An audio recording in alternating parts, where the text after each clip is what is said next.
Just one second. Okay, we are going live now. Hi, good afternoon. My name is Chaparro. My pronouns are they, them. I'm a borough assistant at Housing Court Answers, and we're an organization that has helped unrepresented tenants or unrepresented litigants in housing court since 1986. We provide services of information of how housing court works and help litigants connect to benefits and rights.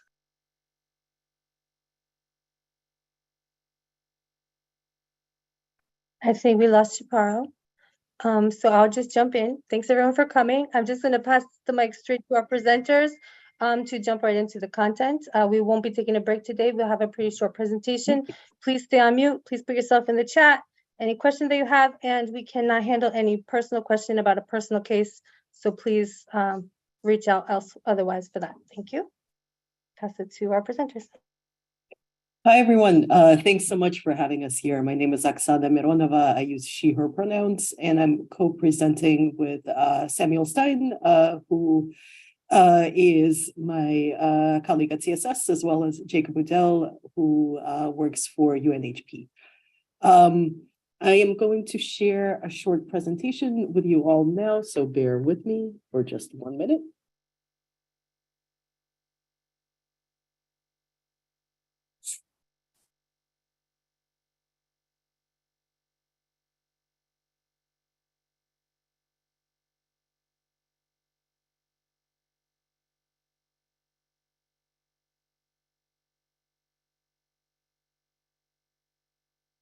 Okay, do you all see my screen? Cool.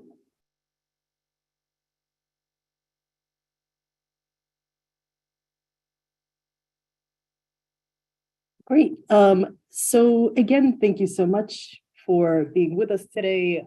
We have a pretty short presentation for you all, and it will cover a report that we released, we being Community Service Society of New York and UNHP, as well as another co-author who can't join us today, Celeste Hornbach, who currently works for the Controller's Office. And this is a report that covers pathways to social housing, looking at 20 specific policies and laws that can help transform our current housing market from primarily being oriented around privately owned housing to housing that is managed for the public good. And the presentation will be, I will cover a kind of like broad overview of what social housing is for the purposes of the United States and for our purposes in New York State. Then Jacob Udell is going to talk a little bit about what specifically is in our report. And then Samuel Stein will do a brief demo of an interactive website that we have that kind of enlivens the Pathways report a little bit. It's a fairly long report, and interacting with it through a website is sometimes a little easier. And then we'll have Q&A at the end, so please, if questions come up as we're presenting, just put your questions in the chat. So I'm going to begin with talking about a little bit about what social housing is and why we feel like it's the right pathway forward in our housing market in New York State. So broadly, the reason why we're focusing on social housing is because the system that we have now that is oriented around housing speculation is not sustainable. I think that the majority of people in this room who work in the housing sector know that rents are going up. They have been going up consistently before the pandemic. Then there was like a kind of like a bottoming out for a second, and now they have returned with a vengeance, where rents are going up more so than they ever have before. And we also know that harassment and over leveraging, which is a fairly risky investment strategy, are common business practices. So it's not like tenant harassment happens kind of like in these one-off situations, but it's more a business practice among many landlords to use harassment as a way to force tenants out and to hike up rents in their buildings. And the end result is displacement of people of color and low-income people all across the city and all across the state too. We're seeing very similar dynamics in other cities in New York State that 10, 20 years ago were not experiencing this, or were experiencing this in like a very, very small kind of like a very isolated way. But it's becoming more and more of a problem across the board. And the other end result is that we're seeing up until the passage of the rent laws in 2019, a big loss of rent stabilized units, as well as the loss of subsidized units as well, like project-based Section 8 buildings, where the push for more and more speculation and the ever rising rents would contribute to the loss of stabilized units. And for us, social housing is an alternative to speculation and to this unsustainable housing market. And specifically, when we talk about social housing, what we mean is housing that shields the housing as a concept from the market, that also promotes racial and economic integration and allows space for tenant governance as well, or resident governance. And specifically, social housing includes aspects of these three criteria that you see on the screen: decommodification, which measures housing's vulnerability to real estate market pressures. So something that's highly commodified is much more likely to act as an investment vehicle as opposed to something that a person lives in. So kind of like elevates its investment value over its value as an everyday need for average people. The second criteria is social equality, which really shows which indicates how equal the status among residents and non-residents, and this is a measure of racial and economic integration, basically.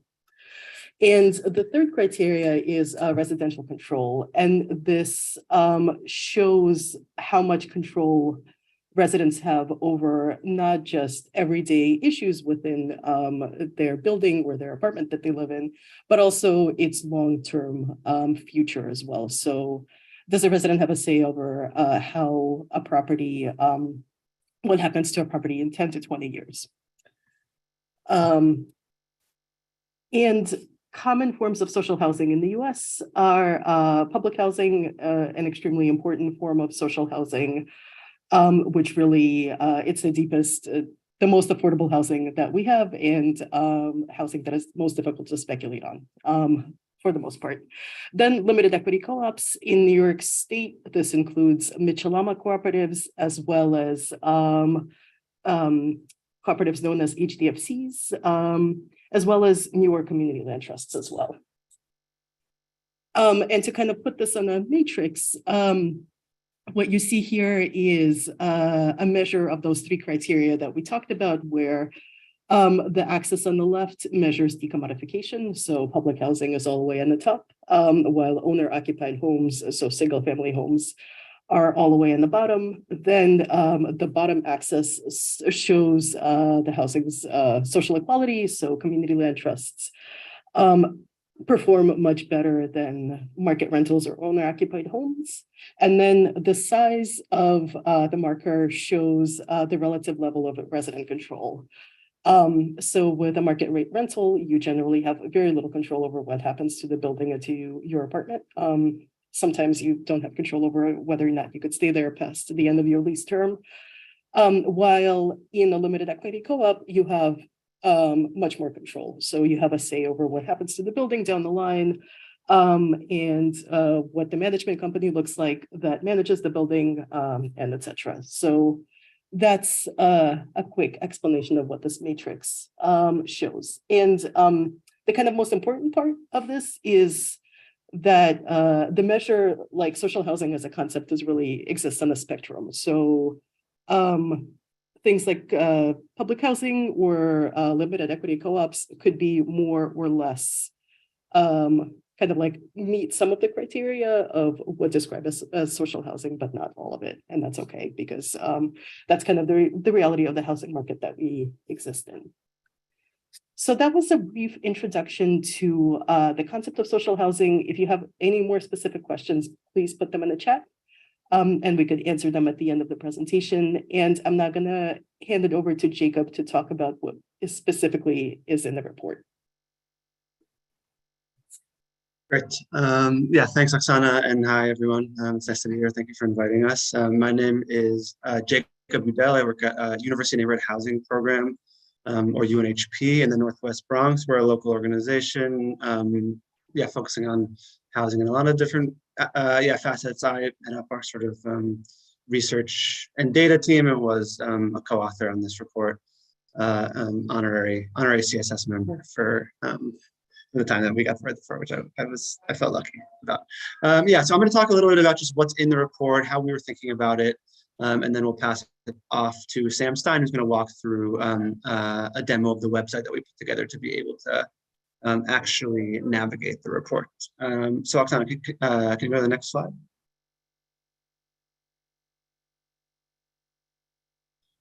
Cool. So what is in the report? Our report does a few different things. We have a long introduction that I'll talk about in a second, but it's really framing the need for the report, which is not obvious, and I'll try to do that in a second. And then, and then the sort of meat of the report is 4 larger sections, each of which have 5 policies within them, right? So there's a total of 20 policies that we put forward in the report, again, divided up into 4 sections. The first one, part 1, is democratic control of housing.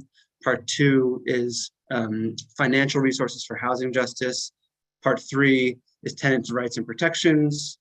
Part 4 is code enforcement and tools for safe conditions. And part 5 is a little conclusion or call to action. And we'll go over each of these in detail.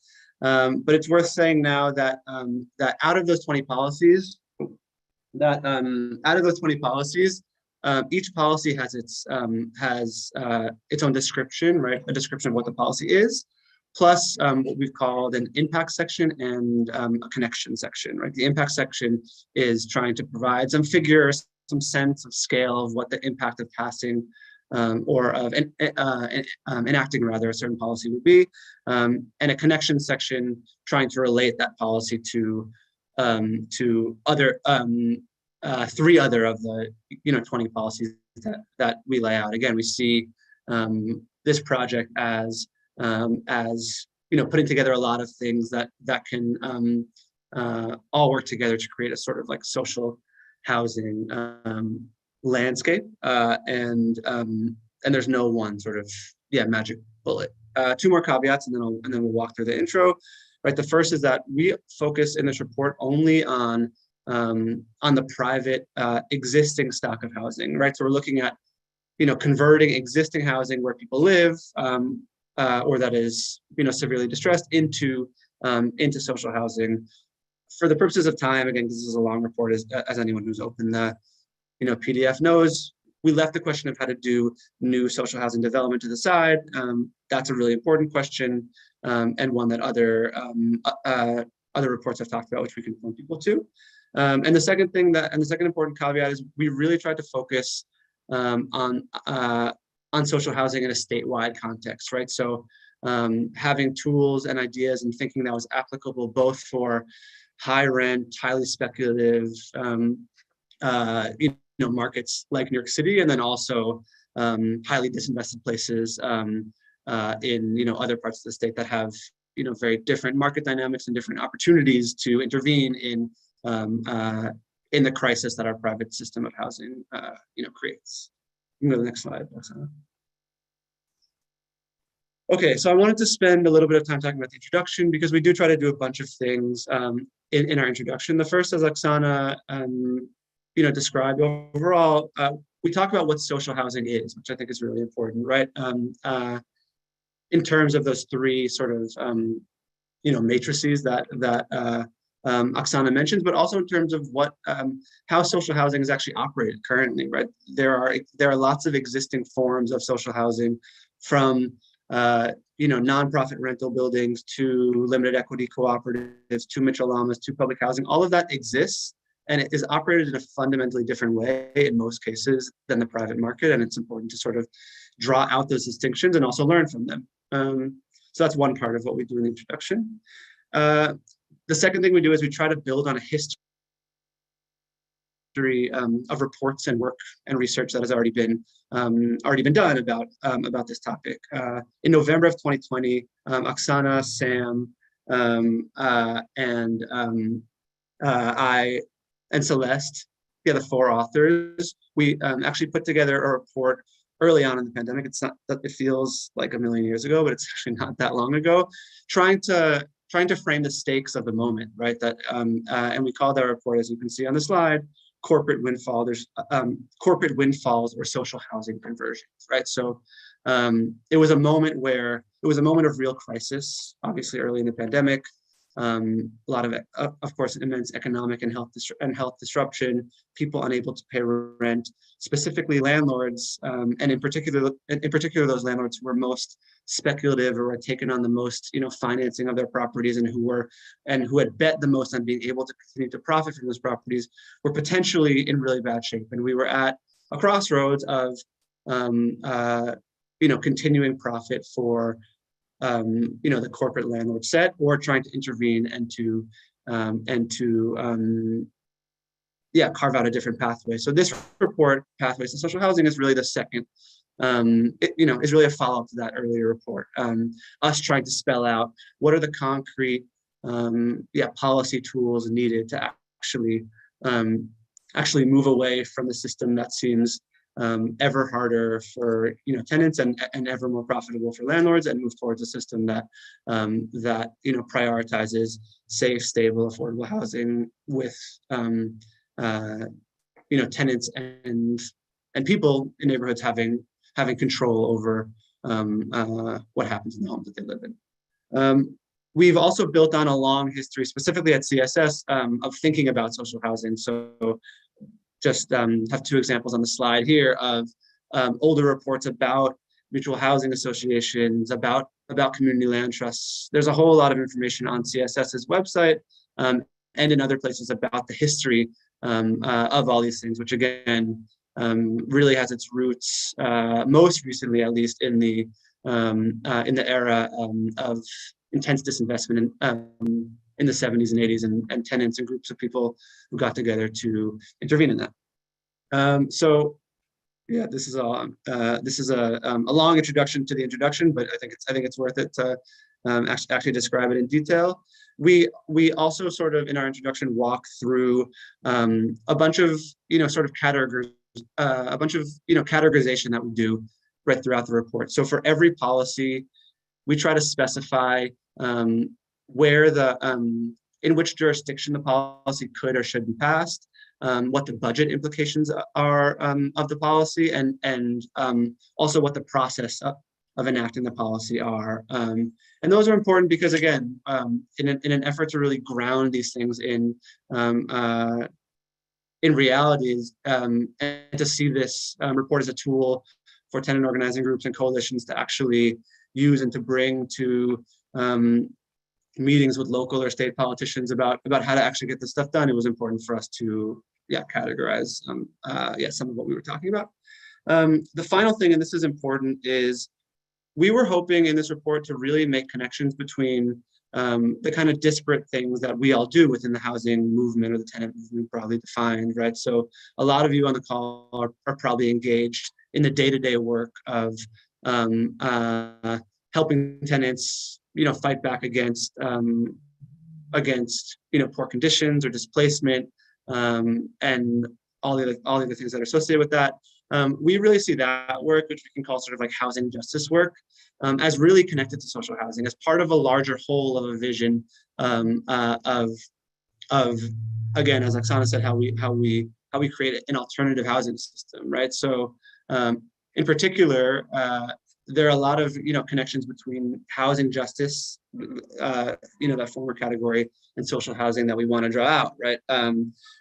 Things like tenant protections and code enforcement are both really important in and of themselves, but they also make the possibility of social housing seem more real, because what they do is they take some of the wins out of the sails of the profit generating machine of the private speculative market. If we're able to prioritize tenant stability in a system more over private profit, what we're doing is actually creating a problem for the investors who are banking on being able to prioritize private profit over tenant protections, and that creates an opportunity to then intervene and come up with solutions for that sort of model, that speculative and predatory model that we've then thrown into crisis. The other thing is that in many ways, social housing enshrines wins from housing justice, right? So as we know from various wins over the last few years in New York State, like the housing, like the HSTPA and different things, right? We've won a lot, but there's also always an organized real estate lobby and landlord class trying to fight back against that. Creating social housing is creating permanent models, hopefully that enshrine those wins in a vision of decommodified and safe and stable housing that is less susceptible to the winds of politics or the real estate lobby. And through all of this, it's really important to remember about the primacy of organizing, right? Organizing to win all of these policies. Nothing happens without organizing, especially when you're trying to disrupt the status quo. And organizing is also an important thing to carry through social housing. You can't have social housing without constant organizing, engaging tenants, being able to frame their experience in political terms and all the rest. So it's important for us to mention that as well. Okay, next slide, Oksana. So now I'm going to quickly go through each of the four sections, and we can take questions about this afterwards. But the first section of our report was the democratic control of housing, right? So really focused on the actual mechanics of getting buildings into community hands, right? And again, we're focused on the private existing stock of housing in New York State. So the policies or policy ideas that we focused on in this section were reimagining public disposition and municipal foreclosure, right? So having municipalities foreclose on distressed or tax delinquent rental properties owned by corporate actors in particular is one of the most direct ways that the public sector can intervene in and create more social housing. That's how it's happened historically, and we argue that needs to happen again. Another policy was transforming land banks into social housing intermediaries, making land banks, which exist in many forms in New York State, more accessible and transparent and democratic. Passing the Tenant and or Community Opportunity to Purchase Act, right, the right of first refusal for tenants,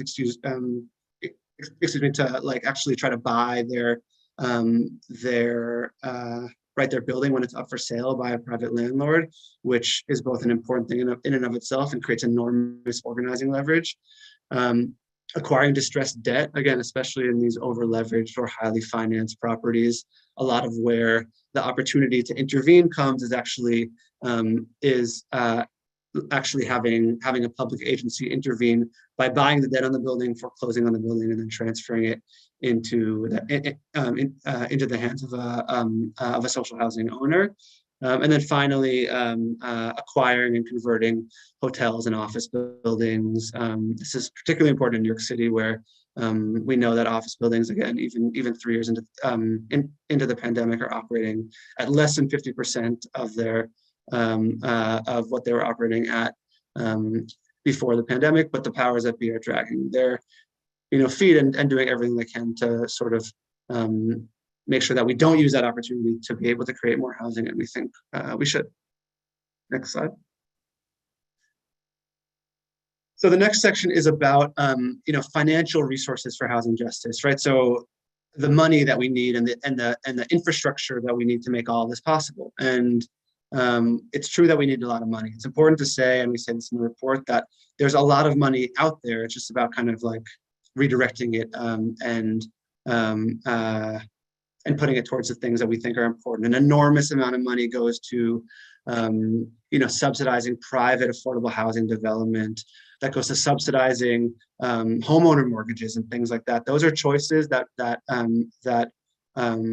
policymakers make to prioritize certain things over others, and we think that some of that needs to be redirected to, again, deeply social and decommodified and community-controlled housing. So included in this section are policies like funding preservation purchases, right? A preservation purchase is a technical term for what happens when the city or public agency uses their own financing and money to help a group of tenants or a community group acquire a building. Providing operating subsidies and housing vouchers is another policy that's really important. Operating subsidies, specifically if we want to create deeply affordable housing for the people who are most in need of it, that sort of thing always requires subsidy, especially after in our system of many decades of stagnant wages and rising rents. Supporting social housing infrastructure, a really important piece of the puzzle, right? Having lots of different entities and coalitions and networks all working together to be able to share expertise, share previous experience, to have a sort of pathway or ladder that makes it possible for groups of tenants who want to do this thing who want to fight for social housing actually able to be guided into doing so. There's funding housing organizing. Again, at the root of all this is well-funded and robust organizing. And then there's enacting progressive taxes, right, to raise revenue and curb speculation, widening the pie of the money that's available for this sort of thing. Next slide. Next slide. So these next two parts are where we get into the sort of housing justice piece of the pie. Again, things that don't always seem right away to be connected to social housing, but we actually think are really important for the creation and the opportunity of social housing. Again, because they take the wind out of the sails of the private profit machine and allow for the opportunity to intervene by taking buildings off the private market to feel more possible. So our part 3 focused on tenants' rights and protections. So started with enforcing and defending the Housing Stability and Tenant Protection Act, this huge win, as we all know, in June of 2019, which actually took a lot of the profit out of the immense and speculative profit out of the market. It changed the market completely for private investors, and I think it's fair to say made it a more open environment to the things that we're talking about today. But it includes more than that. It includes passing, good cause eviction protection, a form of rent regulation across New York State, passing statewide right to counsel. Again, right to counsel is another law that makes it harder for landlords to prey on tenants in the way that they might want to.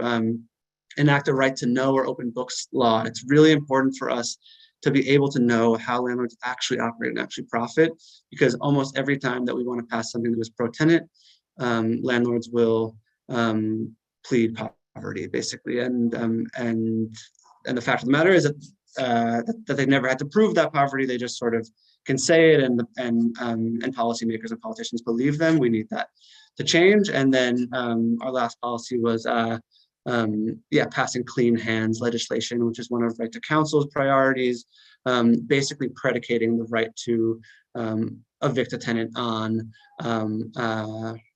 keeping a property in safe and stable condition without any outstanding maintenance code violations. Next slide. And the final part of our report is about code enforcement and tools for safe conditions, right? Again, like tenant protections, code enforcement really lays the groundwork for social housing. It makes slumlording less possible. It forces reinvestment back into the building, and it forces a system in which, in order to own housing, you have to be interested in actually keeping it safe and habitable. And I mean, I know from my experience in the Bronx, I'm sure many of you know from your experiences elsewhere in New York City or in similar neighborhoods, that so much of our housing is held up by duct tape. It's in decrepit and substandard conditions, in part because landlords would rather pull that money out, use it to stay debt leveraged, use it to buy other properties, and rely on a sort of lax code enforcement regime where they know that unless they're the worst of the worst of the worst, they're probably not going to get in trouble from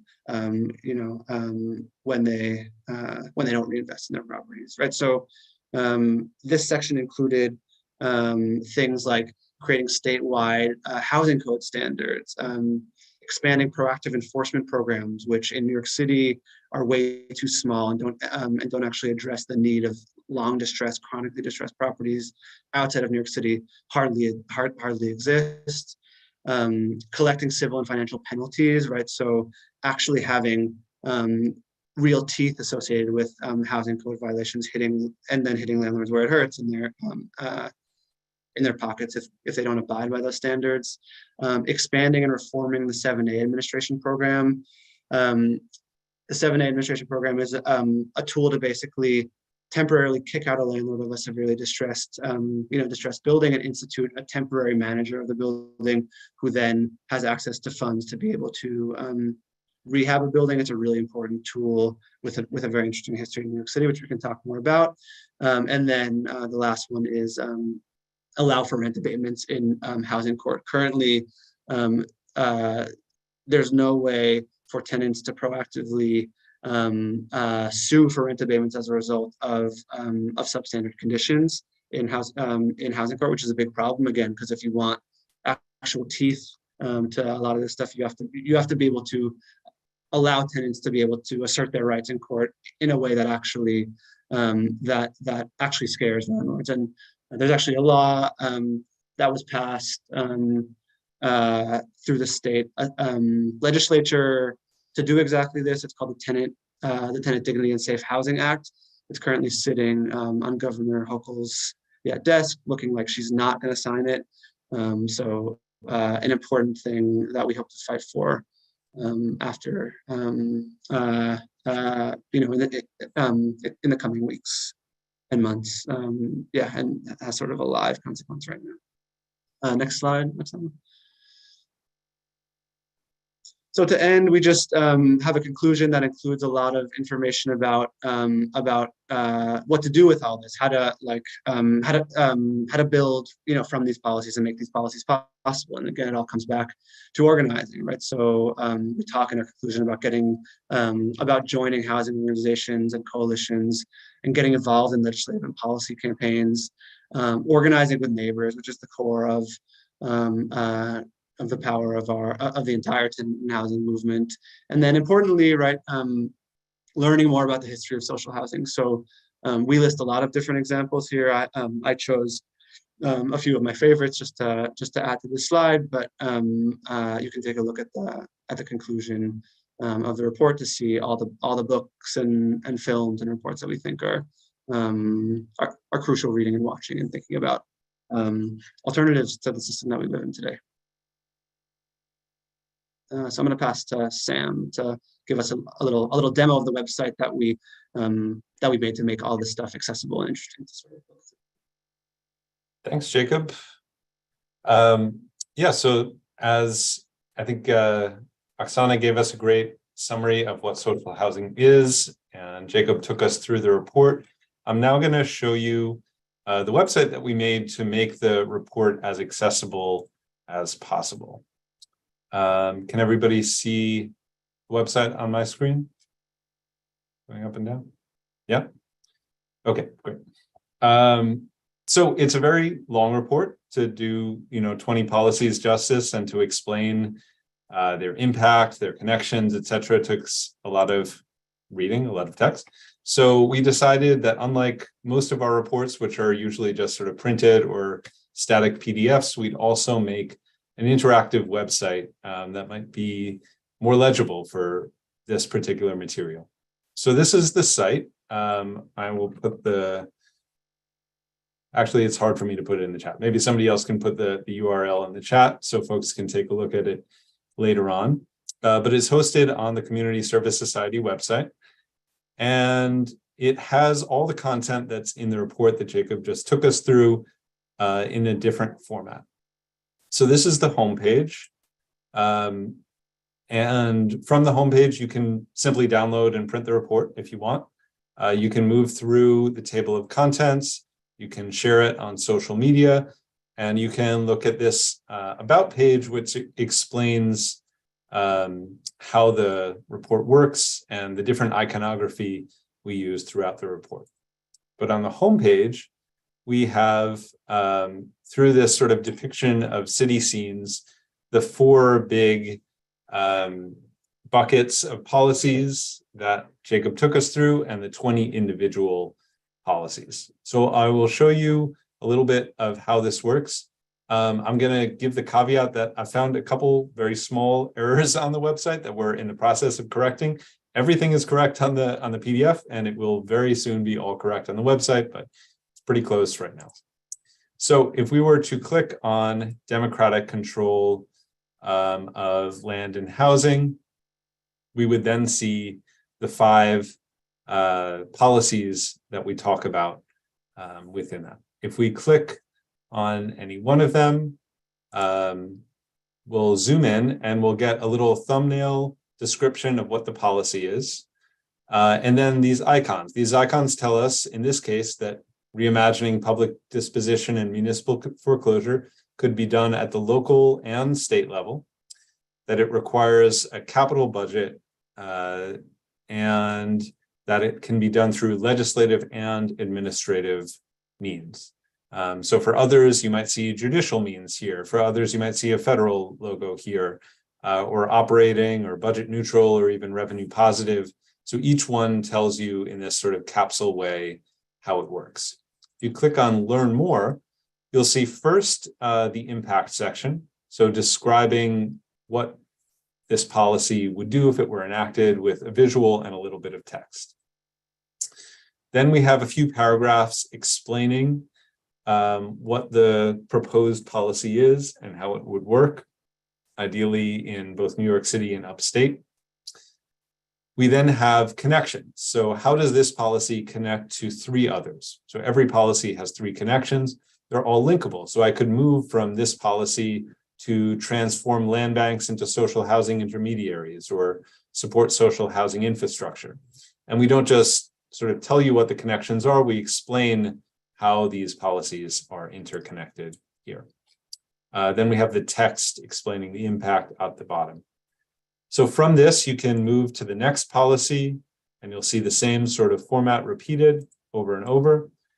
You can move to the next section if you want, and then see 5 new policies, this time under the banner of financial resources for housing justice, and click through to more.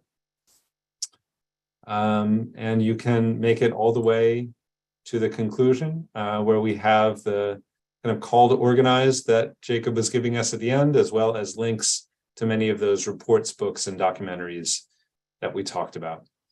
So we hope that this is a really usable tool, that people will find things on the website that maybe are buried on page 44 of a PDF that might be harder to find that way.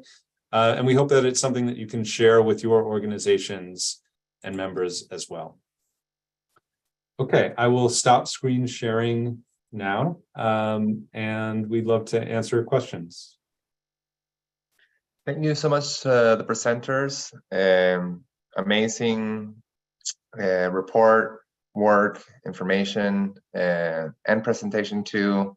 I know it's a lot to bite into, and the website, this presentation, the report, all does a very good job of presenting it to a wider audience.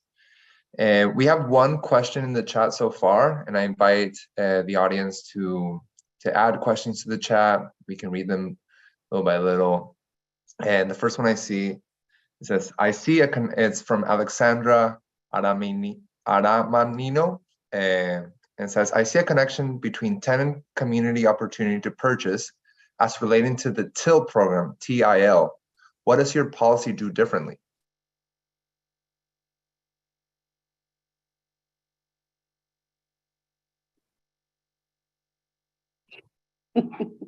I'll take a first shot. So there is a connection between those two things, but TIL is for only very specific buildings that found themselves in the TIL program.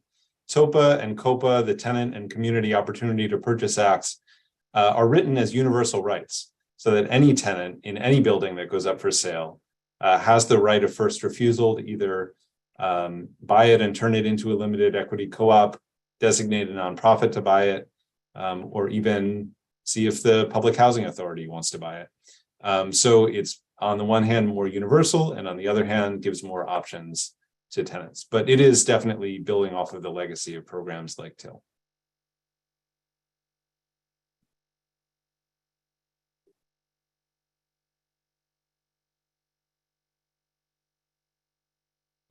I saw Ernesto Morales was asking about the web address, and I shared the one that's an interactive page,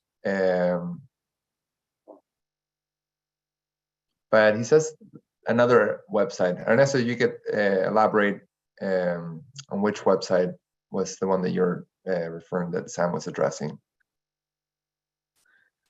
We have another question from Samantha Isales, and says the open book policy reminds me of the SWEAT bill, SWEAT, that workers' justice organizers have been pushing for. My question is, are you all familiar with the proposed SWEAT bill that freezes assets of bosses who are accused of wage theft?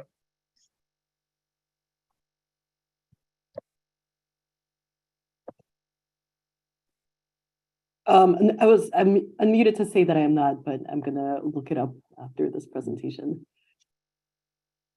It also sounds a bit like the clean hands legislation that Jacob was talking about, which says that a landlord can't evict a tenant if their building is full of code violations. So kind of similar to freezing the assets of a boss who's doing wage theft.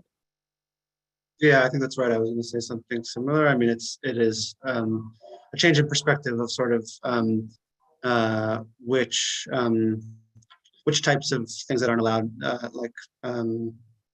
are looked the other way up by the powers that be, and which ones are not. And I think that's the power of both clean hands and what it sounds like is a SWEAT bill.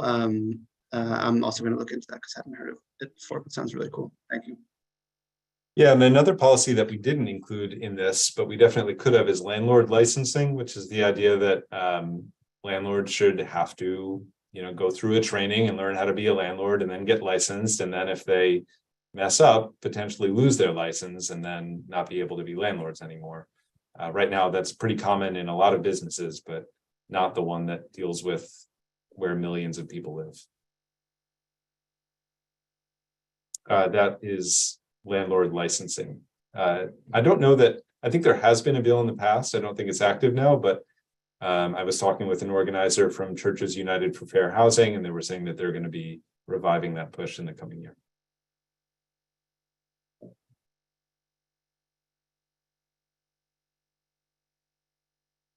I had a question related to our kind of experience working with tenants in housing court.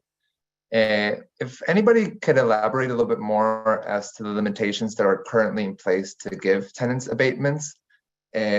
We hear from people who have been working longer in the courts that abatements have happened in the past, that they are something that can happen, but are not common. And we usually encourage tenants to fight for an abatement, ask for an abatement, especially if they're in a non-payment case and there's being discussed money that they owe. The landlord's supposed to offer 100% of services when they're asking for 100% of the rent. When it's not the case, it seemed like it would be kind of like a simple breach of contract type thing. And following that question too, I was wondering if there's any discussion about policies that can fight against the tenant blacklist. I know that it had been kind of eradicated from law a couple of years ago, although we know that it's still common day practice. It happens every day. And we see it in the courts, people extracting data from the public computers.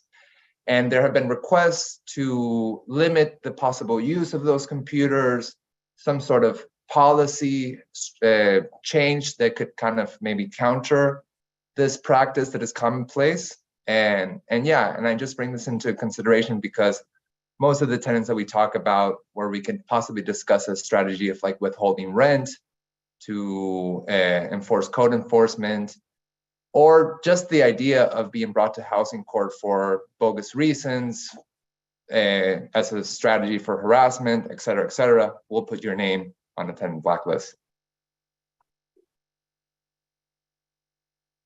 So I could just quickly answer the first question, and interested in if Oksana and Sam have answers to the second. On the first question, my understanding, I'm not a lawyer, I bet there are some lawyers on this call, so you can correct me if I'm wrong, is that you currently can, in housing court, you can ask for an abatement as a counterclaim, as in if you're sued in court for non-payment of rent or whatever else, in response, you can say, well, I wasn't given all the services that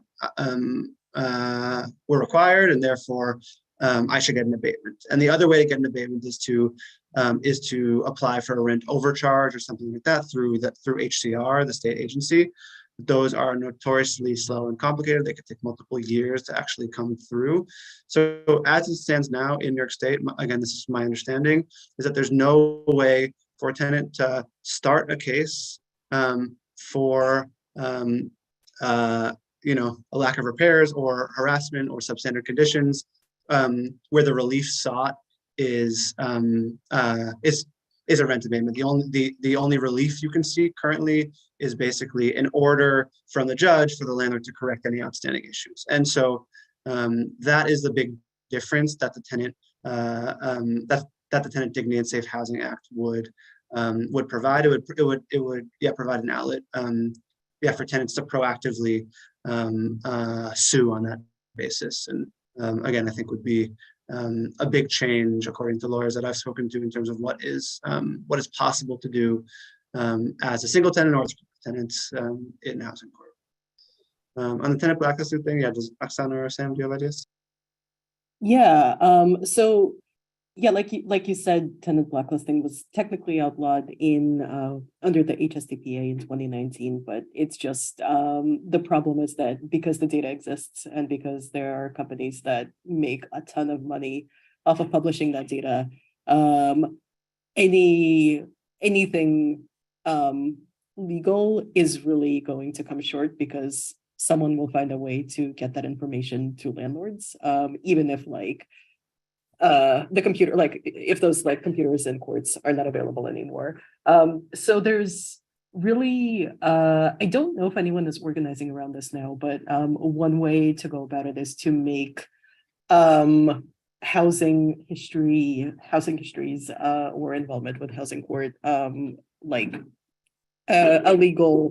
have that be a legal definition, and then say that consideration of housing history is similar to the way that there's organizing around Clean Slate right now is prohibited, but you're still going to get into the same problem of landlords using those as proxies to not rent to tenants. So that's, it's kind of like this the problem of too much information. The other, and kind of like a less satisfying answer that is much more difficult, is that if we expand the number of social housing units available, this is going to become less of an issue. But yeah, that is much further away than saying the fines should be higher for landlords who kind of do this, or that this eviction histories should become their own legal category that are expressly prohibited for consideration by tenants, by landlords, I mean.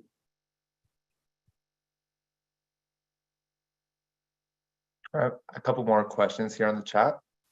There's one from Linda Cohen that says, is there data on the number of social housing units that exist or are expected to? Are we requesting a tax or on all members if the New York City private equity network to fund social housing? So on the second one, we do talk about progressive taxation as one of our main financial means. This is going to be especially important as this program is more successful. Because if we are truly successful at transforming a large segment of the for-profit housing sector into social housing, we're going to have less property tax revenue. And so we're going to need progressive taxation of various other kinds to make up for that. But even now, we need more of it. Our tax code was revised a little bit a couple of years ago, but it's still pretty regressive. So I know there's going to be a major Tax the Rich campaign again in Albany this year. I do believe that we at CSS have put together numbers on the total social housing universe in New York City, at least. Do you remember them offhand? Yeah, so I think there's, if we count public housing units, there is 178,000 public housing units right now. Then the number of HDFCs is kind of hotly contested. I think it's like something like 40,000, but I could be way off. That's a number off the top of my head that I wouldn't trust. And then there's maybe 60,000 Mitchell-Lama co-ops, 60,000 units of Mitchell-Lama co-ops all across the state. So yeah, the numbers exist. The kind of like the easy to count ones are right up front. And then like when you get into units created with like TIL or any of the 80s programs, it gets a little tricky just because HPD, there's not a centralized agency that keeps track of it, but UHAB, and I know that there's someone from UHAB on the call, would have the best number for that. We have another question from Andrew Leosa. It says, tenants can apply for a rent reduction with a state DHCR if they're not receiving services. The rent is reduced to the rent paid in the prior lease. I guess not a question, but more of a shared statement. Add to that we have talked about how slow that process can be and how maybe sometimes insignificant that reduction to just the previous rent increase. So it's not such a significant abatement or reduction. And there's another question by Modena Jackson that says, how would the municipal foreclosing work? How would we get public banks to give loans to tenants? To a tenant? So municipal foreclosure is something the city already does. Whenever either an owner of a single family home or a landlord of a building doesn't pay their property taxes, or if they don't pay their water and sewer bills, the city has the ability to foreclose on the building. And this is something that definitely happens now, would happen much more frequently in the city in the 70s and 80s where the price of land was really low. And it's definitely more of a problem in cities across the US where the value of the land is still very low. And what we're proposing is basically what the city does now is they take that debt and they sell it to a private trust that then sells it on to investors who do the foreclosure process by themselves. And a lot of the times end up saddling either individual homeowners or landlords with more and more debt where it becomes completely impossible to get out from under that debt. What we support, and there's a great coalition called the Coalition to Abolish the Tax Lien Sale. They've been organizing around this for years, is to change that process to allow for those properties to either transfer into community land trusts or other types of social housing, and allow some individual homeowners for low income or elderly who have fallen behind on their taxes through just because they don't have enough money, as opposed to like a landlord who has enough money and is not paying the taxes because they're withdrawing equity from the building, to allow some people to basically hold on to their properties, which is like not what the city does now at all.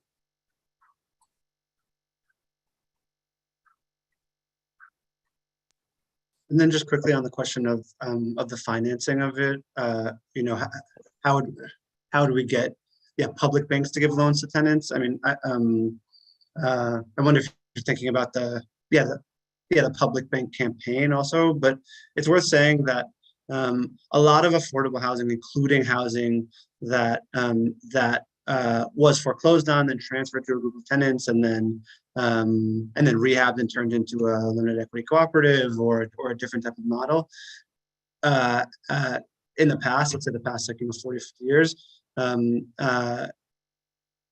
they got public finance for that sort of thing already. There are tons of acquisition programs and rehabilitation financing programs that are available on the city and state levels, right, to do that. Right now, they're kind of, directed towards private affordable housing actors, but that's not to say that we can't organize and fight for the more of that money to be directed towards the type of tenant controlled and social housing type projects that we're thinking about. So I think the question is less of like on a technical level, how can banks provide financing to tenants, or how can there be financing to tenants, but how do we organize to fight for the financing that already exists to be able to be used for the type of projects that we're interested in.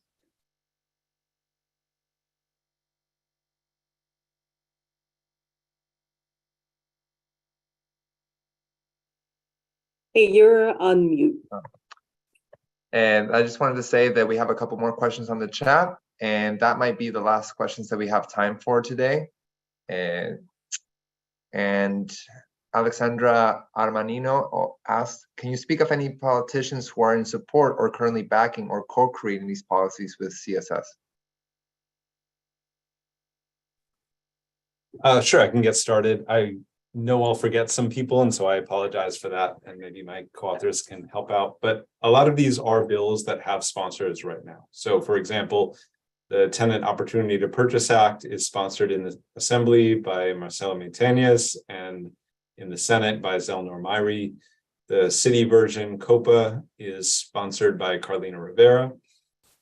Sandy Nurse is taking the lead on the Abolish the Tax Lien Sale work in the City Council, which are some other key.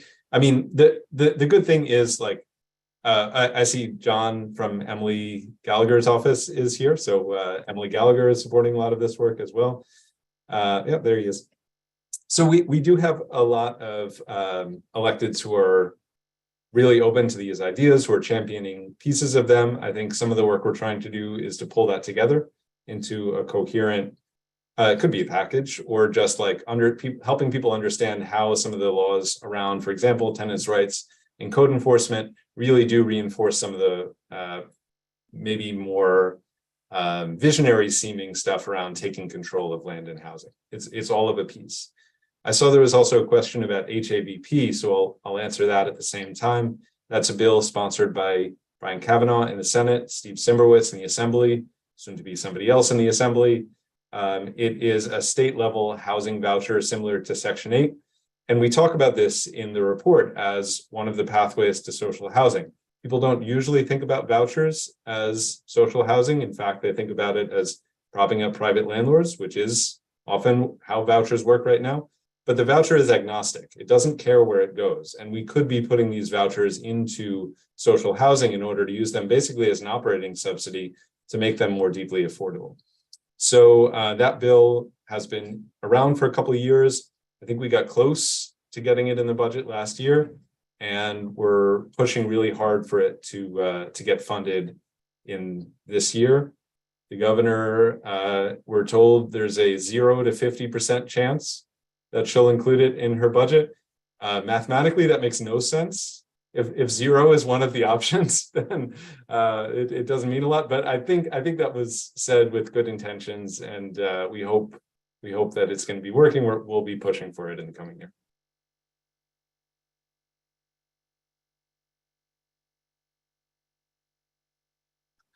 Well, I would like to be respectful of everybody's time and thank the presenters for a great presentation today. Oksana, Jacob, and Samuel, thank you for your time. thank you for the work that you're putting out. And I invite everybody to look out for some future workshops that HCA is going to be organizing and going to be hosting in January. One on Just Fix, and the other is on New York Housing Connect in Spanish and Espanol. So it's a presentation on how to apply for affordable apartment lotteries in New York, presented in Spanish. You can find more information about that at housingcourtanswers.org/workshops or events, and register there, and also to register for our mailing list, which we usually share the information about our workshops. Thank you, everybody, for coming today, for your valuable questions and insight and attention, and wish you all a happy afternoon.